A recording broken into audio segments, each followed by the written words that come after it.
Your inner child was actually a genius. And other plot twists from yesterday's magic call, in which we discover that coping mechanisms might just be the most badass survival skills ever invented. Hey there. Yesterday, in our magic membership community, one of our brilliant members dropped a truth bomb that made everyone go, "Oh, that's why that phrase makes me want to hide under a blanket." She shared that the phrase coping mechanisms felt triggering to her. It brought up associations with enduring to the end and made life feel like some kind of grim survival marathon instead of the wild, messy, beautiful adventure it's supposed to be. And honestly, I totally get it. Sometimes psychological jargon makes everything sound so clinical. Like we're broken machines instead of humans doing incredibly creative things with impossible situations. When words hit differently and not in a good way. Our members' reaction wasn't wrong or unusual. It was pure information delivered with perfect timing. When certain phrases make our nervous system go, nope, faster than a cat avoiding bath time, it's usually because those words have been used as weapons against us, or they're connected to beliefs that make us feel small and powerless. But here's the plot twist I want to offer you. What if the problem isn't the concept of coping mechanisms, but the fact that we've been looking at them with the wrong lens entirely? What if your coping mechanisms are actually your superpower, your superhero origin story?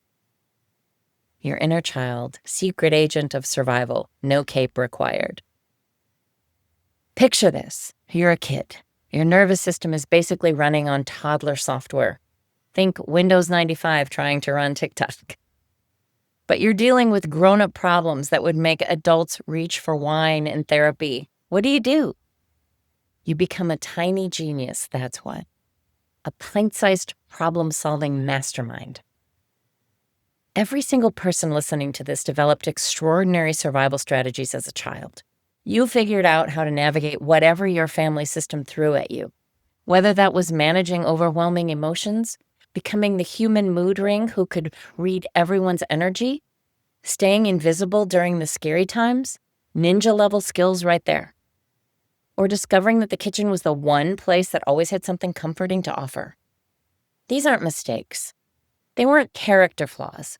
They were basically your inner MacGyver at work, creating solutions with whatever resources were available. Duct tape optional, creativity mandatory. That child who learned that a bowl of cereal at midnight could quiet the anxiety storms? Pure genius. That kid who figured out how to read everyone's moods like a human barometer and adjust accordingly? Strategic mastermind level 1000. That little one who discovered food was more reliable than the adults around them? Smart as hell and not wrong about it. Why food won the lottery of coping strategies and deserves a standing ovation? Let's be real. If you were going to design the perfect coping mechanism using only things available in a typical house, food would win every single time. Think about it.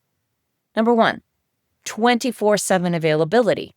No appointment needed, no waiting for someone to call you back, no "sorry, we're closed" signs. Number 2, instant results. Works faster than therapy, meditation apps, or those "just think positive thoughts" suggestions. Number 3, zero judgment. Food never says you're being dramatic, or "have you tried just not being sad?" Number 4, user-friendly interface. No complicated instructions, no side effects to Google, no assembly required. Number 5, always in stock. Even when humans are unreliable, unpredictable, or just plain unavailable, the kitchen usually has something. And number 6, cost-effective. Cheaper than therapy, faster than journaling, more reliable than hoping someone notices you're struggling. I mean, if you presented this solution to a panel of stressed-out kids, they'd be like, "Genius! Where do I sign up? Can I get this in bulk?" The fact that your nervous system figured this out shows some serious creative problem-solving skills. We're talking innovation-level thinking here. The great Plum incident of yesterday's call, a cautionary tale. Can we talk about one of our members for a second? This woman is out there living her best life, picking plums straight off her tree, like some kind of fruit foraging goddess, channeling her inner pioneer woman. And then her brain tries to turn it into a full-scale international incident. It wasn't on my plan. I'm a failure.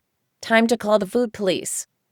Should I start my recovery time over? Do I need to write a confession letter?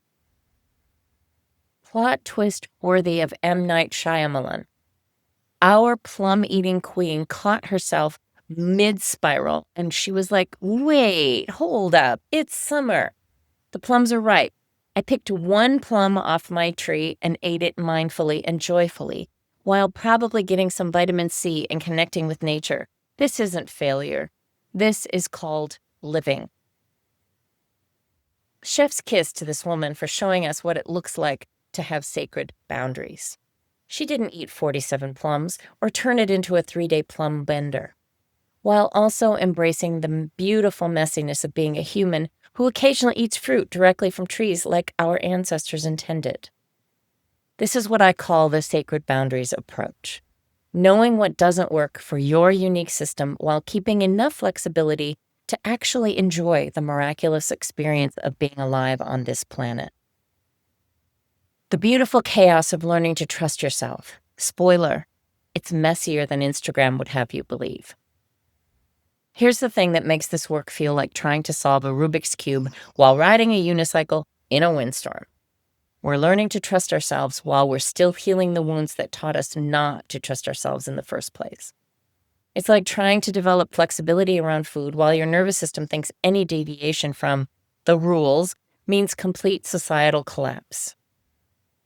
Or attempting to listen to your body's wisdom while you're still learning the difference between I'm hungry and I need a hug, but food delivery is faster and doesn't require explaining my feelings.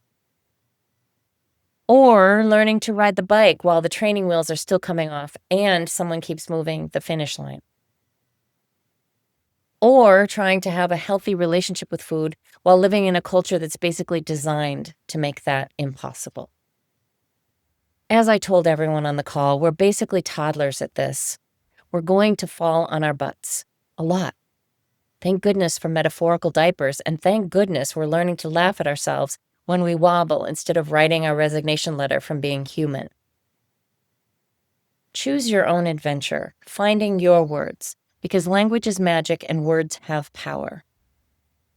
If coping mechanisms makes you want to hide under a weighted blanket with a bag of chips and question all your life choices, that's totally valid. Our original conversation starter suggested regulation tools, and another member talked about them like training wheels, both way more empowering, right? The magic is in finding language that makes you feel like the capable, creative, resourceful human you are, instead of a broken appliance that needs fixing with the right manual and enough determination. Some alternatives that hit differently. Survival strategies, because you're basically a ninja and ninjas are cool. Creative solutions, because that's exactly what they were, creative as all get out. Regulation tools, very fancy and official sounding, like you have a PhD in yourself. Life hacks, modern and techie, makes you sound innovative. Your personal toolkit, practical and empowering, like you're a human Swiss Army knife. Adaptive responses, sciencey but not clinical.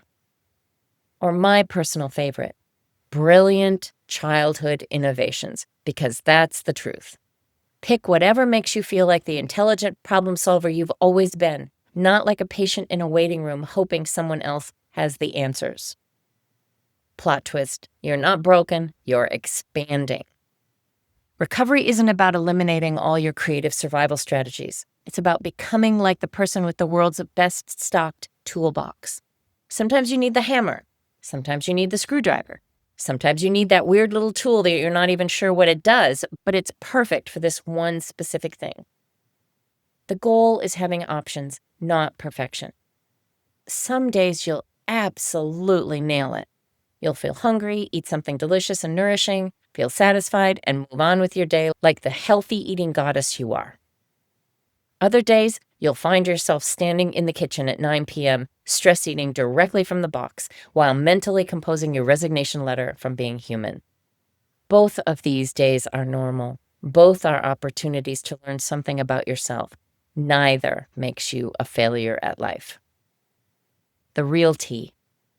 Your food patterns have been your loyal sidekick, trying to help you survive and thrive, whatever resources were available. They're not evidence of weakness or broken willpower. They're evidence of a nervous system that learned to be incredibly resourceful under challenging circumstances. The work isn't to shame these patterns into submission. The work is to appreciate them for getting you this far. Understand that they're still trying to help you with and gradually expand your collection of tools that can serve you even better. You are not too much. You are not broken. You are a magnificently complex human being learning to navigate the trickiest relationship on earth, the one with the thing you need multiple times every day to literally stay alive. And honestly, the fact that any of us manage to do this with any grace at all is pretty freaking miraculous. So be patient with yourself. You're not falling behind. You're exactly where you need to be, learning to dance with your humanity instead of fighting it. And that, my friend, is the most radical thing you can do. Ready to dive deeper into this revolutionary approach? Thinking Outside the Box, a revolutionary approach to food dysfunction, is available now, and it's basically a love letter to every part of you that's been trying so hard to figure this out. Get it in audio format and let me read you bedtime stories about why you're actually brilliant.